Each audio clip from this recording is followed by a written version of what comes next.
বৃষ্টি ভেজা সকালটা শুরু করলাম এক কাপ গরম গরম লাল চা দিয়ে। তারপর ব্রেকফাস্টে ছিল লেফট ওভার তরকারি আর তার সঙ্গে রুটি। আর হঠাৎ করে দেখছি একটা জিলিপির প্যাকেট। শুনলাম রথের মেলার জিলিপি, যা মামা দিয়ে গেছিলো, যেটা আমার খাওয়াই হয়নি। তো জিলিপি খেয়ে নিলাম। তারপর লাঞ্চে ছিল রুই মাছের ঝোল, ডাল, এছাড়াও চিংড়ি মাছের বড়া আর চিংড়ি মাছের ঝোল, যেটা আমি খাই না। বিকেলের দিকে ছাদে গিয়ে দেখি এই দুটো ঘুঘু পাখির বিরহ চলছে, মানে দুজনেই দুজনের সঙ্গে ঝগড়া করে দূরে বসে রয়েছে, মানে আমার মতে তো সেটাই।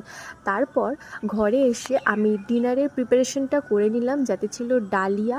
সেটা রেডি করে আমি একটু রাস্তায় হাঁটতে বেরিয়েছিলাম, দেখা হলো এদের সাথে। আর হাঁটতে হাঁটতে না রাতের আকাশের চাঁদ দেখতে যে কী অসাধারণ লাগে কি বলবো। তারপর ঘরে এসে ডিনারটা সেরে নিলাম।